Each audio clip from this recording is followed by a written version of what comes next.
예수님이 이 땅에 오실 때 세 개의 직분을 가지고 오셨어요. 그것을 예수님의 삼중직이라고 말해요. 삼중직. 하나는 선지자, 또 하나는 제사장, 또 하나는 왕. 이 세 가지 직분을 갖고 오셨는데 예수님 이전에는 각각 선지자, 제사장, 또 왕이 따로였는데 예수님은 이것을 다 하나로 통합하며 완성하신 분이에요. 지난주에 수요일 날 우리 선지자로 오신 예수님, 선지자의 중요한 일은 하나님의 말씀을 우리에게 전하는데 그 말씀의 내용이 뭐냐면 우리가 지금 어떤 상태에 있는가, 우리의 죄가 뭔가, 우리의 상태가 지금 어떤가를 알려주시고 하나님은 이제 하나님과 사람의 관계를 회복할 수 있는 길을 인도해 주시. 그게 선지자 역할이에요. 그래서 선지자는 하나님의 뜻을 선포하고 또 하나님 앞에서 회개하는 자를 하나님께서 구원하신다라는 것을 또 약속을 주십니다. 그래서 선지자는 멀리 있어서 하나님과 사람 사이가 멀리 있는 것을 이어주는 중요한 역할을 시작하는 그런 단계가 바로 선지자 역할입니다. 제사장은 뭐냐?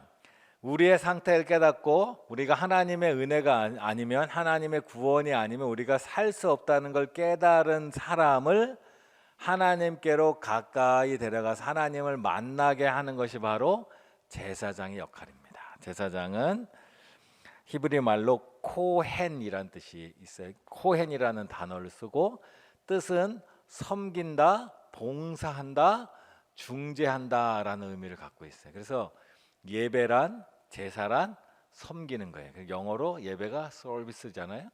그러니까 예배라는 건 기본적으로 섬기는 거예요. 누가? 제사장이 섬기는 거예요. 누구를? 하나님을 섬기고 동시에 하나님을 섬기는 일이 제사장의 이 길이라는 거예요. 그리고 그 섬김 안에 우리가 함께 들어가는 것, 그것이 바로 제사장의 역할입니다. 제사장의 역할이 그래서 크게 세 가지가 있어요. 제사장의 역할은 하나님과 우리를 중재하는 것, 만나게 하는 역할이 바로 제사장의 역할이에요. 그래서 가장 첫 번째는 제사, 예배 역할이 있어요. 그래서 예배를 드려요. 구약 시대에는 제물을 하나님 앞에 드리며 예배를 하고 당연히 그 예배를 드리는 성소, 성전을 관리하는 일을 제사장이 했어요. 또 하나는 제사장은 하나님과 우리를 연결해 주는 거예요. 하나님이 사람들, 우리에게를 향한 하나님의 축복의 말을 제사장이 우리 가운데 알려줘요. 축복 기도를 통하여. 그리고 또 우리가 하나님께 올려드리는 기도를 제사장이 하나님께 올려드리는 거예요. 그래서 제사장은 중보의 역할이 있습니다. 또 하나는 하나님과 우리가 만나는데 하나님의 말씀을 우리에게 전해주는 게 바로 제사장의 역할이에요. 그리고 하나님의 말씀대로 우리가 살고 있는가를 재판하고 판결하는 게 바로 제사장의 역할이라는 거예요. 그래서 제사장 기본적으로 구약 시대에 이 세 가지 역할이 있어요. 예배하고 우리를 위해 기도하고 그리고 재판을 할 역할을 합니다. 이 모든 것은 삶의 자리, 예배의 자리에서 하나님과 우리가 만나고 우리가 하나님의 백성으로서 하나님을 닮고 하나님의 뜻 안에 살도록 도와주는 게 바로 제사장의 역할입니다. 근데 예수님이 무엇으로 이 땅에 오셨다고? 제사장으로 이 땅에 오셨다는 겁니다. 히브리서 5장 6절에 이렇게 말해요. 또한 이와 같이 다른 데서 말씀하시되 내가 영원히 멜기세덱의 반차를 따르는 제사장이라 하셨으니. 멜기세덱의 반차. 멜기세덱은 구약의 창세기에 나옵니다. 창세기에 아브라함이 자기 조카 롯을 구하기 위해 전쟁에 나가서 싸우고 승전하고 돌아올 때 나타나서 아브라함을 축복했던 사람이 바로 멜기세덱입니다. 창세기 14장 18절에 19절. 살레망 멜기세덱이 떡과 포도주를 가지고 나왔으니 그는 지극히 높으신 하나님의 제사장이었더라. 그가 아브라함에게 축복하여 이르되 천지의 주제이시요 지극히 높으신 하나님이여 아브라함에게 복을 주옵소서. 제사장의 역할 중에 하나가 뭐라 그랬죠? 축복하는 거. 하나님의 복을 백성들에게 선포하는 거. 그때 멜기세덱 제사장이 나타나서 아브라함에게 축복을 선포하는 거예요. 그리고 아브라함은 어떻게 했냐? 이 전쟁에서 얻은 소득의 10분의 11조를 이 멜기세덱에 줬어요. 그 멜기세덱은 그 11조를 받고 돌아가서 아마 하나님께 제사를 드렸겠죠. 하나님께 예물을 드렸겠죠. 이게 바로 예수님께서 이 멜기세덱 반차를 따라서 멜기세덱과 같은 대제사장, 하나 지극히 높으신 하나님의 제사장으로 이 땅에 오셨다라는 거예요. 예수님이 그러면 하나님이 주신 직분 중에 이 제사장의 직분을 가지고 이 땅에 오신 이유가 있어요. 그것은 예수님이 이 땅에 오셔서 하신 것은 뭐냐? 완성하는 거예요. 구약의 제사를 예수님이 오셔서 완성하는 일이 바로 예수님께서 하신 일이야. 구약에 있는 불완전한 제사를 예수님이 오셔서 완전한 제사로 이루셨다라는 거예요. 히브리서 9장 12절 이렇게 말합니다. 염소와 송아지의 피로 하지 아니하고 오직 자기의 피로 영원한 속죄를 이루사 단번에 성소에 들어가셨느니라. 우리가 본문도 읽었지만 제사장도 여전히 죄가 있는 사람이, 연약한 불완전한 사람이 제물, 염소와 소라는 제물을 가지고 하나님 앞에 제사를 드렸어요. 근데 제사를 드리는 이유는 뭐냐면 우리의 죄 때문에 제사를 드리는 거예요. 근데 죄의 값은 원래 사망이잖아요. 죄는 사망이어야 되는데 사람이 죄를 져서 내가 죽을 수가 없는 거예요. 내가 맨날 죄 지었다고 죽어버리면 우리는 오늘 다 죽어야 되잖아요. 그러니까 제물을 나 대신 죽이면서 하나님 앞에 드렸으니 나의 죄가 온전히 여기에 100% 전가될 수도 없을 뿐더러 그 제사장도 온전히 자기 자신의 죄가 있는 존재이기 때문에 하나님 앞에 온전한 제사를 드릴 수 없는데 누가요? 예수님이 단번에 제사를 드렸다. 어떻게? 자기 피로. 죽어야 될 존재가 하나님 앞에 제물로 나갔다는 거예요. 근데 예수님이 자기 피로 드렸는데 그 예수님이 죽음이 결국 누구의 죽음이냐? 우리의 죽음이다라는 거예요. 로마서 6장 6절. 우리가 알거니와 우리의 옛사람이 예수와 함께 십자가에 못 박힌 것은 죄의 몸이 죽어 다시는 우리가 죄에게 종노릇 하지 아니하려 함이니. 예수님이 죽음이 곧 우리의 죽음과 똑같아졌다는 거예요. 그래서 우리가 죄가 있어서 죄의 값은 사망이라 우리가 죽어야 되는데 구약에는 나 대신 제물을 대신 죽였단 말이죠. 그래서 이 죄가 완전히 끝난 게 아니에요. 나 대신 죽었으니까 100%가 다 안 가는 거예요. 근데 예수님이 자기 피로 십자가에 죽으셨어요. 제사장이 제물을 드리는 게 아니라 자기가 제물이 되어서 직접 죽으셨단 말이죠. 그런데 그 예수님의 죽음이 곧 나의 죽음과 똑같다. 그래서 내가 죽은 거예요. 그러니 죄의 값은 사망인데 내가 죽어서 그 죄값을 치러버린 거예요. 그러니 더 이상 제사를 드리지 않아도 되는 단번에 제사가 완성되었다는 거예요. 그래서 예수님이 우리를 대신해서 죽으심으로 내가 죽은 거예요. 그래서 제사가 완성이 된 거예요. 히브리서 9장 24절.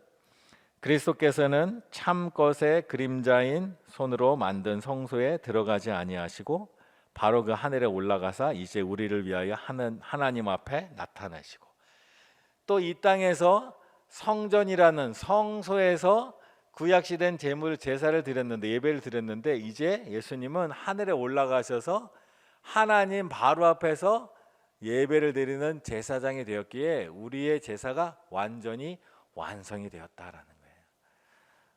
그래서 하나님께서 이 땅에서 그 일을 예수님이 이 땅에서 제사를 완성하셨다. 구약의 제사가 완성돼요. 그러면 구약의 제사가 왜 완성될 필요가 있는가?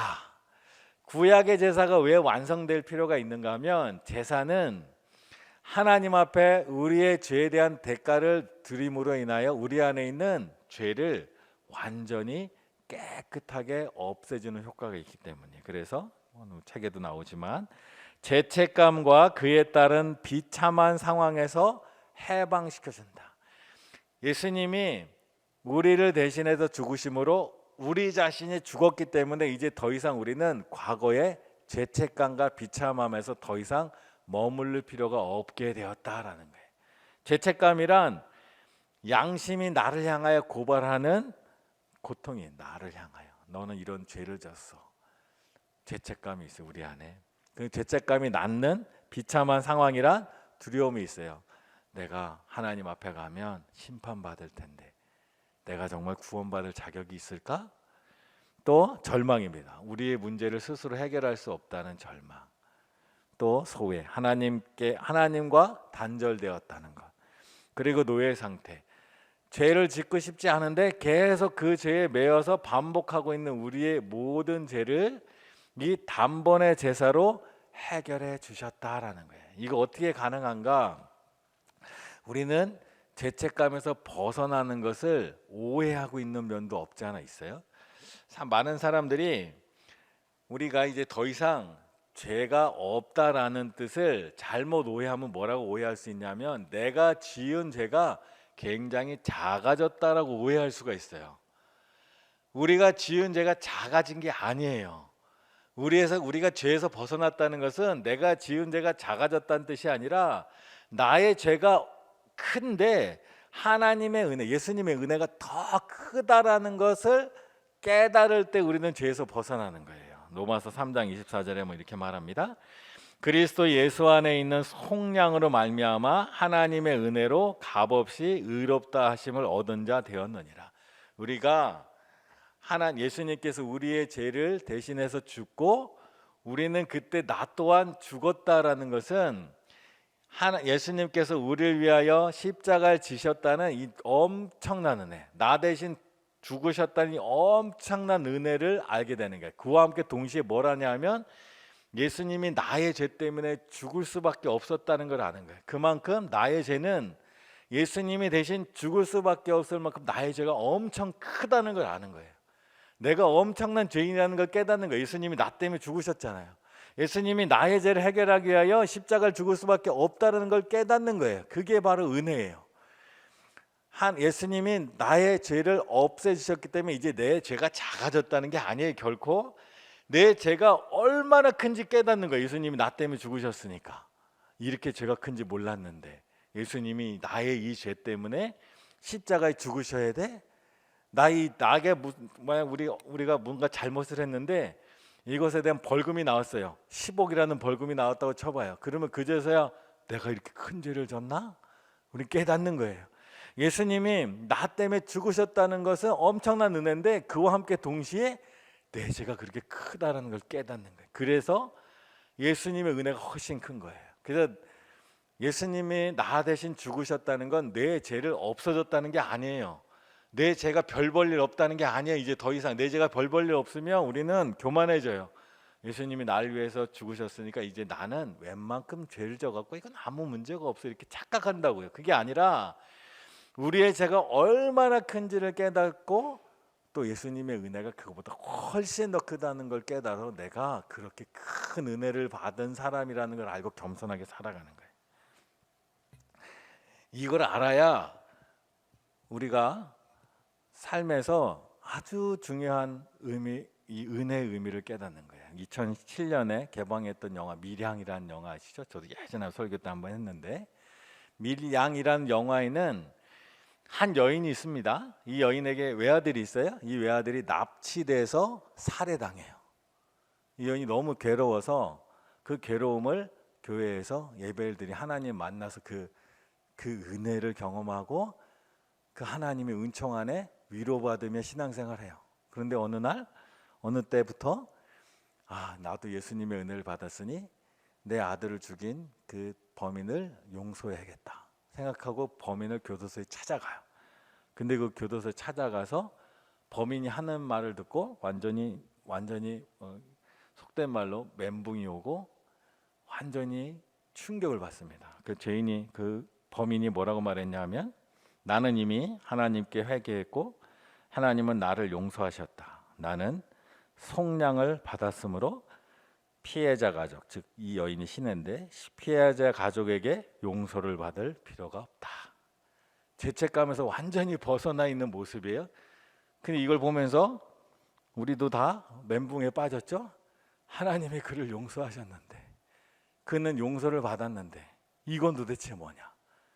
이게 좀 아까 제가 말씀드린 거예요. 이 사람은 하나님의 은혜를 오해했어요. 예수님이 나 대신 십자가를 지셔서 내 죄가 되게 작아졌다 생각한 거예요. 내 죄가 작아졌어요.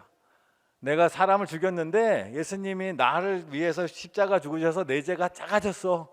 난 하나님의 벌을 받지 않는가? 이게 아니라는 거예요. 예수님이 내 죄 때문에 십자가에 죽으실 만큼 내 죄가 크다는 걸 깨달아야 돼요. 그리고 하나님의 은혜가 더 크다는 걸 깨달아야 돼요. 그래서 나는 은혜를 따라 사는 거예요. 진정 이 사람이 하나님의 은혜가 예수님의 은혜가 뭔지 알았다면 아마 이렇게 말을 했어야 돼. 뭐라고 말하냐면 난 당신에게 씻을 수 없는 죄를 지었습니다. 예수님의 십자가 은혜를 통해 내가 지은 죄가 얼마나 무거운 것인지 깨달았습니다. 당신 앞에 무릎을 꿇습니다. 난 당신에게 용서받을 자격이 없습니다. 이렇게 하는 게 진정한 은혜를 아는 자예요. 우리가 오해하면 안 됩니다. 우리가 하나님께 은혜를 입었다는 건 우리의 죄가 없어졌다는 뜻이 아니에요. 우리의 죄가 얼마나 큰지를 깨닫고 하나님의 은혜가, 예수님의 은혜가 그보다 훨씬 더 크다는 걸 깨달아서 우리는 그 은혜를 따라 사는 사람이 된 거예요. 잘못 오해하면 세상에 이단들 중에 그런 이단도 있어요. 이제 더 이상 우리는 죄를 져도 괜찮대요. 하나님이 우리의 죄를 다 없애버렸으니까. 없앤 게 아니라고요. 하나님의 크신 은혜가 우리의 죄를 다 덮었다. 우리의 죄가 얼마나 큰데, 예수님이 십자가를 질 수밖에 없는 우리의 죄가 그만큼 크다는 걸 아는 거예요. 그래서 우리의 신앙에 내가 죄인이라는 걸 깨닫는 것이 너무너무 중요한 거예요. 초신자들은 잘 모를 수 있어요. 그러나 예수님은 알면 알수록 우리가 죄인이라는 걸 더 알아야 돼요. 그리고 우리는 그 작은 죄가 예수님을 죽게 한 죄라는 걸 알수록 우리 자신이 겸손해지는 거예요. 그래서 하나님과의 은혜, 예수님의 용서를 경험한 사람은 그 은혜를 따라 살아가는 거예요. 그래서 예수님께서 마태복음 5장 23절과 24절 이렇게 말해요. 그러므로 예물을 제단에 드리려다가 거기서 내 형제에게 원망을 들을 만한 일이 있는 것이 생각나거든 예물을 제단 앞에 두고 먼저 가서 형제와 화목하고 그 후에 와서 예물을 드려라. 하나님이 날 용서해 주셨으면 형제들하고 싸우든 말든 아무 문제 없어, 이런 생각하지 말라는 거예요. 하나님이 우리에게 은혜를 주셨다면 그 은혜로 형제들과의 관계에서도 또한 은혜를 따라 살아가는 것이 신앙이라는 거예요. 이게 바로 우리가 죄책감에서 벗어나는 거예요. 죄책감에서 벗어나는 게 그저 내가 지은 죄가 작아라고 생각하는 게 아니에요. 하나님의 은혜가 엄청 크다는 걸 알수록 나는 용서받을 수 없는 죄인인데 하나님이 나를 용서해 주셨다. 은혜로 나를 용서해 주셨다는 것을 알고 겸손한 신앙을 갖는 것. 그럴 때 진정한 죄책감에서 벗어날 수 있는 거예요. 그죠? 내가 지은 죄가 별거 아니게 만드는 게 아니에요. 하나님의 은혜가, 예수님의 은혜가 내 지은 죄를 자꾸 별것 아닌 거를 결코 만드는 게 아니라는 걸 알아야 돼요. 그래서 예수님은 지금도 여전히 우리를 위해서 기도하신다는 거예요. 제사장으로서 하나님의 축복을 우리에게 선포하면서 동시에 우리의 죄를, 우리의 연약함을 위해서 끊임없이 하나님 앞에 기도하고 계시는 거예요. 그게 바로 영원한 중보자 예수님의 일입니다. 히브리서 7장 25절 이렇게 말합니다. 그러므로 자기를 힘입어 하나님께 나아가는 자들을 온전히 구원하실 수 있으니 이는 그가 항상 살아계셔서 그들을 위하여 간구하심이라. 지금도 예수님 우리를 위해 기도하시는 거예요. 우리가 우리의 죄를 깨닫고 우리의 잘못된 길을 깨닫고 하나님의 크신 은혜 안에서 살아갈 수 있도록 깨닫는다는 거예요. 그래서 예수님이 이러한 제사장의 역할을 완벽하게 하셨다는 거예요. 그 완벽하게 제사장의 역할을 하신 그 예수님을 따라서 우리가 살아가야 돼요. 그래서 이 제사장인 예수님을 따라 우리가 살아가는 그런 길을 또한 우리 가야 됩니다. 그래서 우리는 일상에서 죄책감에 갇히지 않고 은혜를 따라 살아야 돼요. 죄책감으로 또 살아도 문제잖아요. 난 죄인이라 끊임없이 두려움과 염려 가운데 살 필요는 없어요. 그렇다고 해서 내가 지은 죄가 작다고 절대 생각하면 안 돼요. 우리는 하나님의 은혜를 따라 살아가는 존재라는 걸 잊어서는 안 돼요. 히브리서 4장 16절 그러므로 우리는 긍휼하심을 받고 때를 따라 돕는 은혜를 얻기 위하여 은혜 보좌 앞에 담대히 나아갈 것이니라. 은혜를 따라 예배를 드리는 거예요. 구약시대 예배는 내 죄를 대신할 제물을 들고 하나님 앞에 가서 하나님 제가 이 제물을 드리니 저를 용서해 주세요. 저를 벌하지 마세요. 저를 깨끗하게 해주세요. 하나님 앞에 갔어요. 내 죄를 가지고. 근데 이제 우리는 우리의 죄는 단번에 제사로 끝났어요. 그래서 우리가 이제부터 하나님 앞에 신약시대 예수님이 우리가 예배할 때는 내 죄를 가지고 가는 게 아니라 하나님의 은혜를 따라가는 거예요. 예배를 드릴 때. 그래서 예배에 와서 나를 위하여 십자가 지신 그 예수님의 은혜를 찬양하는 거예요. 그리고 여전히 나를 위해서 기도하시는 그 예수님의 중보의 그 은혜를 따라 나도 기도하는 거예요. 그리고 그 은혜를 따라 세상의 삶의 자리에 나가서 그 은혜를 따라 살아가는 것이 바로 오늘날 그리스도인들의 삶이라는 거예요.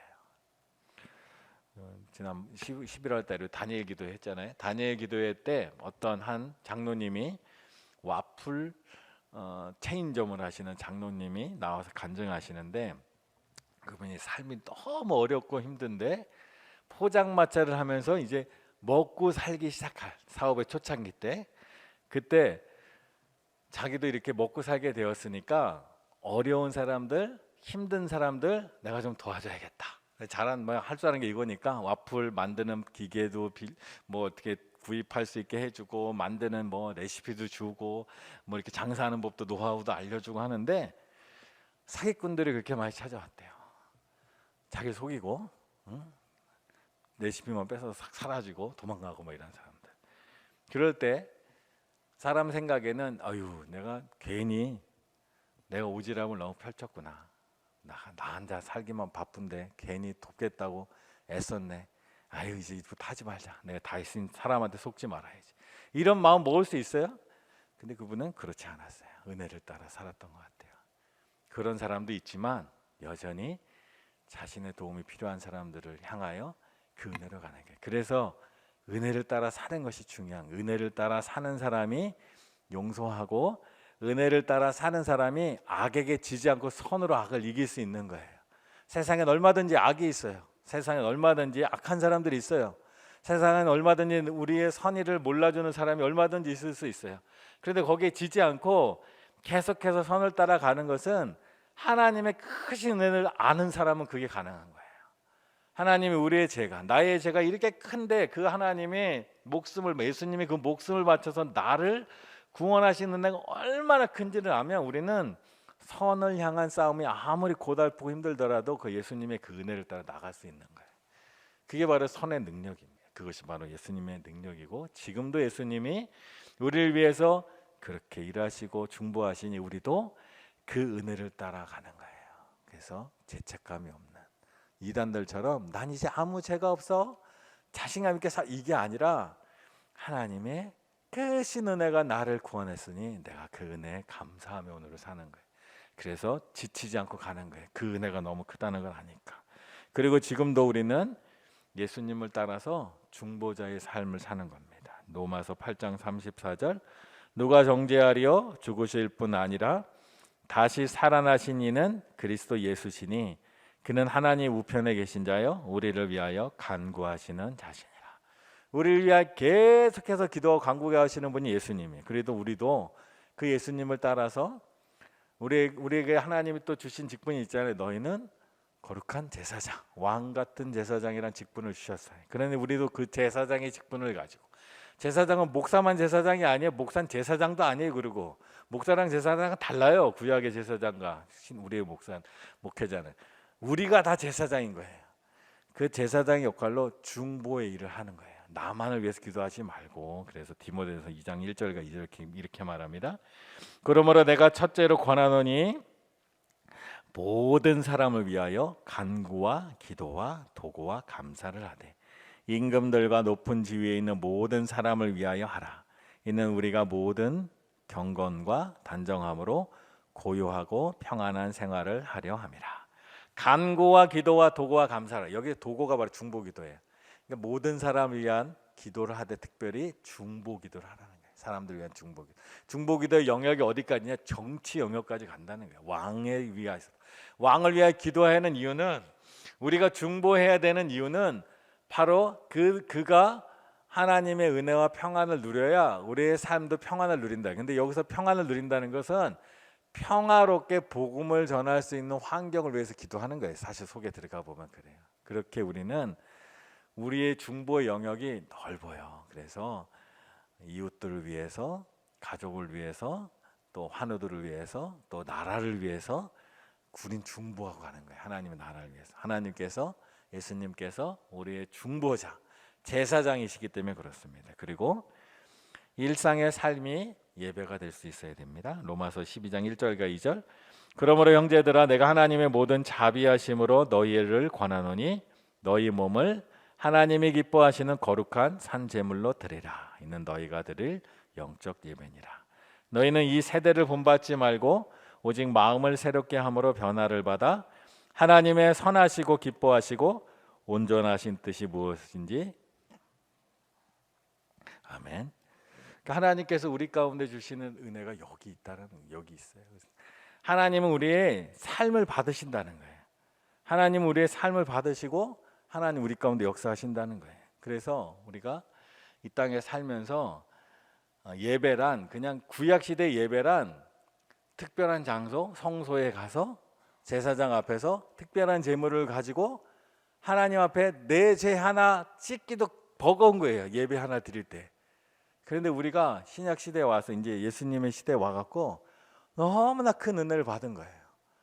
우리의 죄가 얼마나 큰지를 깨닫고 하나님 앞에 회개하며 예수님의 큰 은혜를 깨닫는 거예요. 이제 우리는 그 은혜를 따라 살아가는 거예요. 삶의 자리 가서도 우리 그 은혜를 따라 살아가는 거예요. 그래서 예수님께서 우리에게 행하신 그 삶을 따라 나가는 거예요. 그래서 우리도 이 땅에서 삶이 곧 예배입니다. 삶의 자리가 우리의 예배입니다. 그러니 그 예배를 하나님 앞에 드리면서 나가는 거예요. 그래서 여기 우리가 읽은 말씀 중에 하나님의 선하시고 기뻐하시고 온전하신 뜻이 무엇인지 분별하고 사는 게 삶의 예배예요. 하나님의 선하신 뜻, 하나님의 뜻을 따라 하나님의 선한 뜻은 사람에게 유익한 일을 하는 거예요.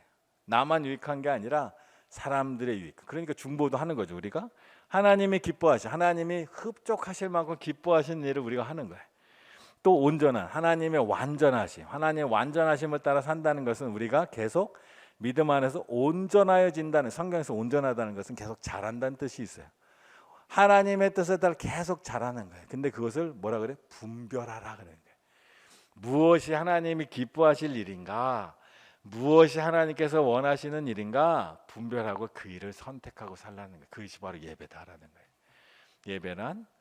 우리의 예배는 예수님이 우리를 향해 베풀어주는 그 큰 은혜를 깨닫고 감사하는 게 예배예요. 그러니 우리의 삶의 예배도 또한 내 삶의 자리에 하나님의 놀라운 엄청난 은혜가 있음을, 그 은혜를 나를 통하여 세상에 흘려보내는, 우리가 제사장이니까 제사장의 역할이, 예수님이 우리와 하나님을 만나게 하는 제사장의 역할을 통하여 우리가 하나님 앞에 담대히 나가고 하나님의 그 은혜를 깨닫게 되고 하나님의 축복도 받으며 하나님께 기도하는 역할을 하였듯이, 우리 또한 세상에 나가선 우리가 산 제물에 대해서 하나님 앞에 예배를 드리며 동시에 우리가 제사장이 되는 거잖아요. 그래서 하나님이 기뻐하시는 일을, 하나님이 받으실 만한 일을 해나가는 거, 그것이 바로 제사장의 삶이라는 거예요. 그래서 예수님이 이 땅에 제사장으로 오셨고 우리 또한 제사장의 삶을 사는 거예요. 그 핵심은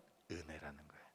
어마어마한 은혜, 우리를 위하여 십자가에서 죽을 바로 그 은혜, 생명을 주신 바로 그 은혜, 그 은혜가 우리에게 있고 우리는 그 은혜를 따라 예배하고 그 은혜를 따라 살아가는 거예요. 그래서 하나님의 우리를 향한, 세상을 향한 하나님의 선한 계획이 완성되는 거예요. 예수님을 통하여 시작된 그 계획이 우리를 통하여 완성되어 간다는 거예요. 오늘 이 시간 우리가 이 마음으로 함께 기도하겠는데요. 기도할 때 우리를 위해 죽으신 예수님의 은혜를 따라 살도록 우리를 지켜달라고 기도하기 원합니다. 또 하나님의 선하심, 기뻐하심, 완전하심을 따라서 우리가 은혜 안에 은혜를 따라 살기를 이 시간 기도하기 원합니다. 주님은 이 땅에 참 제사장이 되어 오셔서 자기의 피로 제물을 드리고 하나님께서 우리를 만나주시는, 우리를 하나님께로 들어갈 수 있게 하는 참 제사를 완성하셨습니다. 우리 또한 예수님을 따라 이 땅에 제사장이 되어서 하나님과 세상을 만나게 하고 또 하나님이 세상을 향한 복을 선포할 수 있고 또 세상의 아픔들을 하나님 앞에 중보하며 하나님의 선한 일을 이뤄가는 참 은혜의 제사장이 되기를 이 시간 함께 기도하며 나가겠습니다. 다 같이 기도하겠습니다.